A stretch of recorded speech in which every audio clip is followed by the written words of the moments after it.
What is happening, guys? Welcome back to the channel and to another video. So, as you can see, we're not in the workshop. We've come all the way up to Nantwich to see Tony from Tony's Refinishing on YouTube. If you've been watching the rest of the caddy series, he's been giving me all the advice on painting the van because that caddy was the first thing I've ever painted, and he's given me a lot of advice for it and help. I've got to be honest with you, I had a bit of a problem with one area. So let's go for a walk inside, introduce you to Tony, and I'll show you what I've done and what we've got to try and sort out. What's the problem? The problem is this wing, I managed to rub through all the way down to primer here. I also managed to rub through all the way down to primer here and here. Now, as you can see, I've obviously put some touch-up paint over them, which was purely because I was going to be driving around. I think I've done 200 and something miles in the van now, and I was going to be driving around it. I didn't want big white lines all over it while I was driving it around. So I got chatting to Tony a couple of weeks ago, explained what had gone on and that I'd done that, and also said that I was a bit worried about repainting them myself because this top one here, when I put the paint on, it's reacted instantly, and I was like, oh, what I've done, I don't want to touch the rest of the ring, I don't want to go throwing paint on it. So I've come up for a bit of a lesson today for him to show me how to paint on top of fresh paint, if you like, and not get a reaction. Other than that, we're going to give the van a quick bit of a polish over, I think, as well. Two other bits that I didn't do as well, which never got painted. The rear tow and eye cover never got painted because it didn't turn up in time. And the fuel flap, again, I painted it. It got some big lines in it.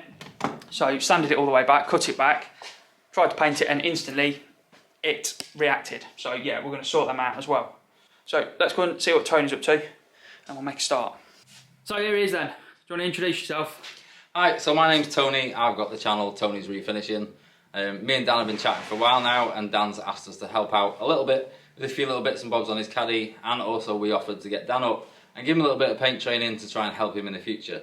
Dan hopefully will have left the link in the description to my channel, so please feel free to pop over and check out all our paintwork tutorials and videos and our projects on our channel as well.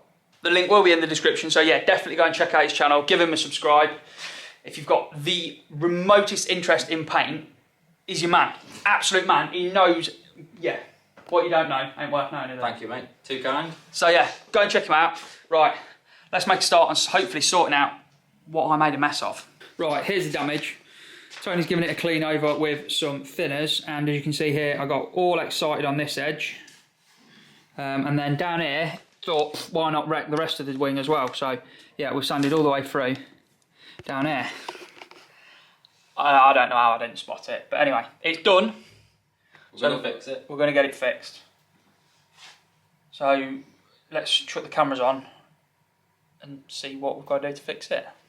Right, so my man's prepped this wing up. So he's gone over and feathered this all out with, I think it was 400 grit. Yeah, 400 then 600 soft pad. 400 then 600 soft pad just to feather all the edges out, so it's all nice. Then he's gone over with some water and a Scotch pad just to key the whole panel up, which you can obviously see that's been keyed up, ready for the next stage.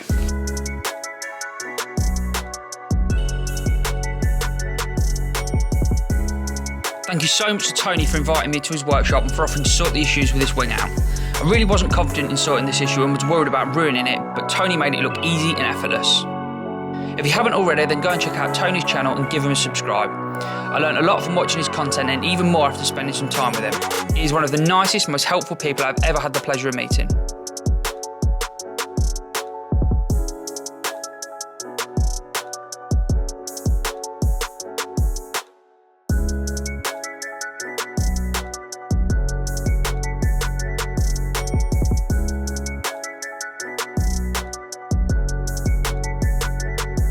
So there it is, the van is all masked off and sorted.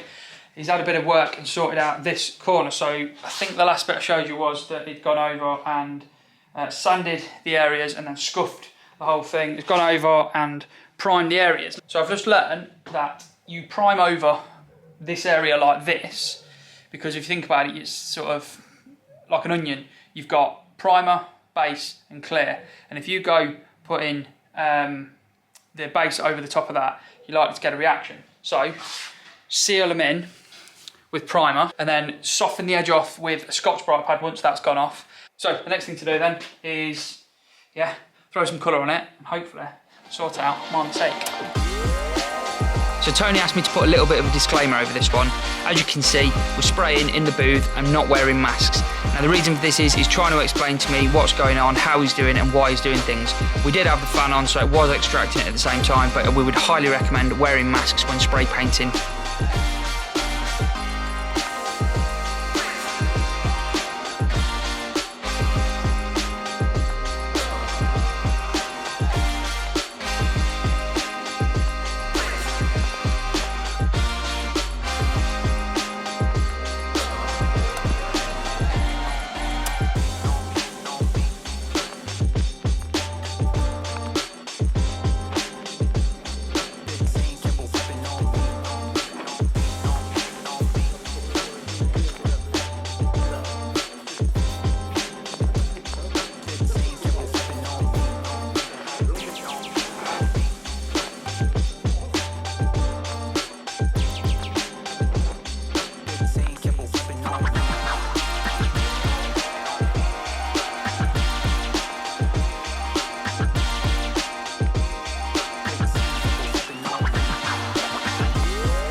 There we go. Painted. Looking a hell of a lot better than it did when I tried it. But the man knows what he's doing. Do my best. Right, get all this off.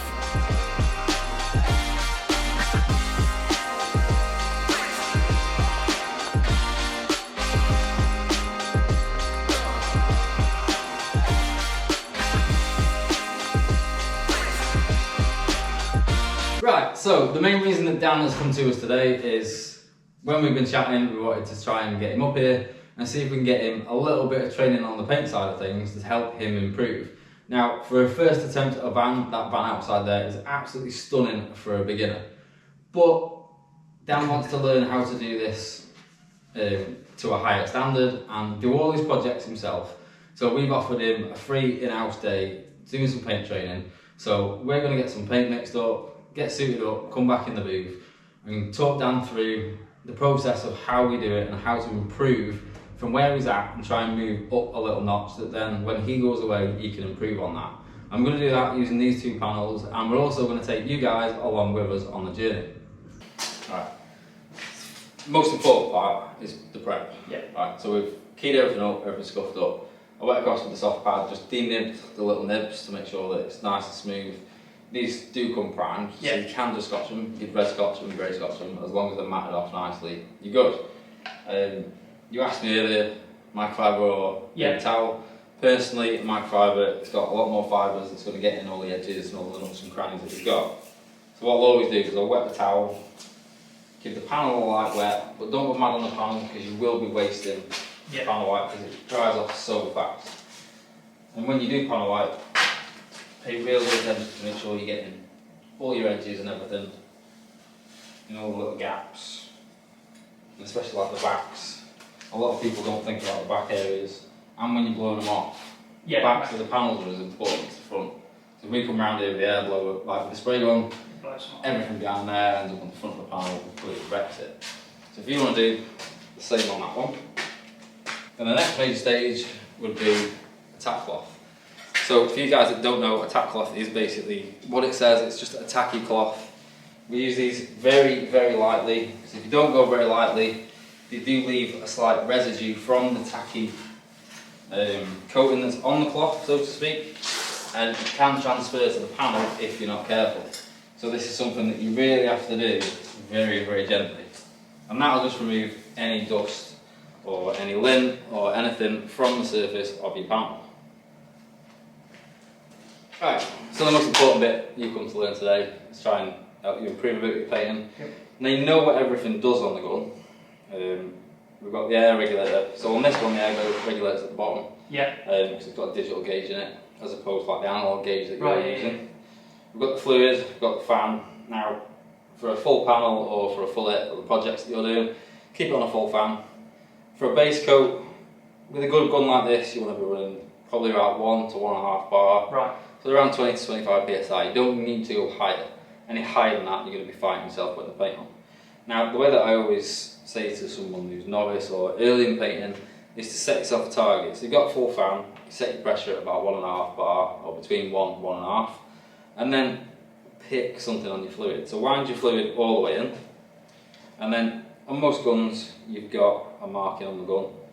So for this one, for instance, we'll bring it out 1.5. Yeah. We'll try it. Okay? When we start painting, if it feels too dry, we'll come out another half turn. Yeah. If it feels too wet, we can take it in half a turn. And then gauge it to what feels right, to your speed, your distance. So you're not rushing, and the gun's not pushing you to run around the car. You know, it's the same as whether it be a hammer or a screwdriver. You're working the tool and you want the tool to work for you, rather than you chasing round after the tool.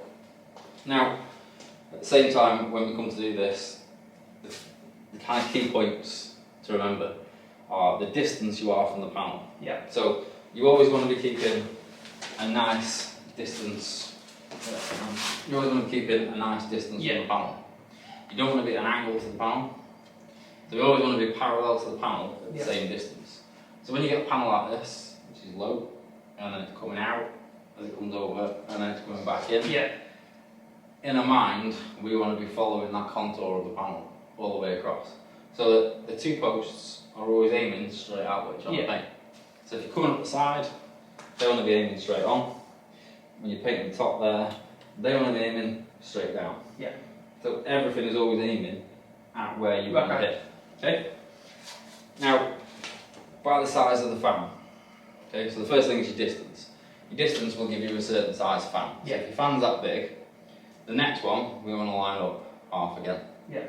And just a slight overlap. Now, keeping the same distance and the same overlap, we'll put the same amount of paint on from top to bottom, no matter what you do. Yeah. So you shouldn't end up with that dry area at the bottom and a mud at the top, or vice versa. And the speed. So keeping, when you start top off, if you get into a nice rhythm, a case of trigger on, trigger off, trigger on, trigger off. Yeah. And you get into that nice, even speed, and then as you move up, you just keep that nice, constant, straight parallel to the panel, same distance. Yeah. Don't rush, just take your time, and at all times concentrate on the speed, the distance, and the overlap. Yeah. And those are the most important parts, and probably the biggest thing that a lot of people get wrong. They're going to go too wet because they think that it needs to look like glass. As I did. Or they're going to go too dry because they're scared to get a run. Yeah. Runs can be fixed. Yeah. And mistakes, for you guys watching at home, even for someone like myself, we still make mistakes. We actually posted a video not long back on a mistake I did on a Porsche. And even as professionals, we still day to day make mistakes. The biggest thing with a mistake is learning from that mistake. What did I do wrong? And then trying your hardest not to do that wrong the next time. That's what moves you forward in your skill level. And the more mistakes you make, as mad as it sounds, the faster that you're going to move up as far as your skill level. Because if you're learning from them mistakes and you're always pushing for a higher quality, you'll keep pushing yourself higher and higher and higher until you get the best you can be. And for me as a painter, that's always been my aim, to be the best that I can be. I don't care if I'm better than Dan or better than anyone else. My priority is always being the best that I can be.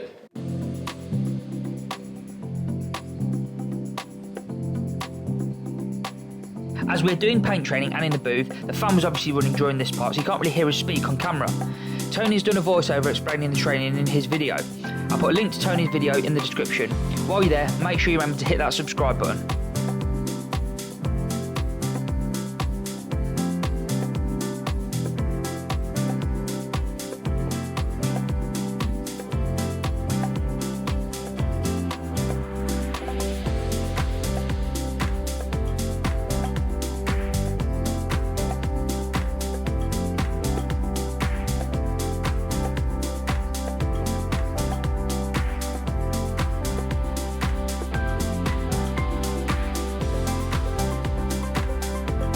So as far as that panel goes, Dan, both of these panels are really nice. We've got a nice factory amount of orange peel on there. There's not too much, there's not too little. Now, as I was saying, we've got a few nibs, but both of us are not in suits today because we're in and out of the booth all day and we're trying to film as well as obviously take Dan through a painting tutorial, so it's not easy to be suited and booted and be coming in and out and recording clips and all the rest of it. So we have got a few nibs, but as far as if this was a Ford Fiesta panel and it was in Ford Moon Dust Silver, there'd be no issue bolting this straight on a car for Dan. It's come out really nice. We'd literally just de-nib the tiny little bits and bolt it on, and it's a perfect factory finish. Now, if he wanted to go to like the show car standard that he does on his jobs, he could just give this a real quick full flatten polish and it'd be like a mirror. This panel outside in a minute, and we'll get a shot of Dan's panels outside for you as well, so you can see there's always a lot less peel outside than there is inside because of the lighting inside and the artificial lighting. But as far as I'm concerned, mate, from where you were at and where you are now, that's a big improvement. Massive. I've learned a hell of a lot just through painting. You know, I hope you have. You can take something away from today. Oh, definitely. That's going to help you in the future on your projects. Well worth coming up. Definitely. I've learned to not flap as much and just chill down. Yeah. Enjoy it. One of the biggest things with painting is just, like I said to you before, don't worry about me being a professional painter and you being a novice. We're just two guys painting two panels in a spray booth. You just chill out, relax, follow the basic rules, and the basic rules that I was explaining to Dan in this are probably the most common things that people forget, which is the speed that your gun is, the speed that you're moving at, the distance that your gun is from the panel, and keeping that consistent all the way, and also keeping it a consistent overlap, because the finish on the top of the panel should be exactly the same as the finish on the bottom and vice versa, and by keeping those three things identical all the way along, you'll end up with a nice finish and consistently all over, or if you do it slightly wrong, you can end up with a bad finish and consistently all over. But that consistency is something that you build with a little bit more confidence. Yeah. And even today, from where we started with like spray gun control and then telling you to sort of chill out and slow down, the gun control got better and better, and you just looked like you settled down, got a lot more comfortable, and then put out two really nice panels. I mean, I'm quite particular about my paintwork, and we're quite renowned for putting out nice work, should we say, from our shop. And I'd be more than happy to nib and polish those now and put them on a customer's car if this was a paint job in my shop. So I got the job then. Credit to you. Thank you very much. No, it's definitely been well worth coming up. Thank you very much for the invite. And not a problem, mate. Anytime. Yeah. Just need some more projects to paint now. There we go. The day's come to an end. So we've managed to sort this wing out. So we had a rub through here, which is now gone, and we had two rub throughs here, where I got all excited with the sandpaper. And yeah, it's looking a hell of a lot better now. Another part of the day that I came up for, which you've seen in the video, was a bit of training. So this is the wing that we painted in the booth, and it's pretty good, pretty damn good. And one thing that it keeps telling me is when it's in the booth, don't put too much pressure on what it looks like in the booth. If it looks okay in the booth, get it outside and it'll look brilliant, which it does. So it's completely different. It's mad. In the booth, this was, I wouldn't say it was heavy orange peel, but there was quite a bit of orange peel in it. And I was a bit, all right, yeah, it looks okay. You get it outside, it's, I wouldn't say flawless, but it's not far off. It's more than factory. Yeah. So, there you go, little thing. So, that is my day out, coming to an end. I've got to drive back now. So, thank you so much for having me up and giving me nice to have you. a bit of advice. If you don't already, do go and give him a subscribe. I'll put all the links in the description for him. Go and give him a follow. Give his videos some watches as well. Help a guy out. If you've not already as well, click the subscribe button for him. Let's see if we can get you to that 100,000 plaque as well. One day. I'll get there one day. Right, thank you very much. No problem. See you later. Cheers, mate. Cheers. Ciao. See you later, guys, later. Enjoy.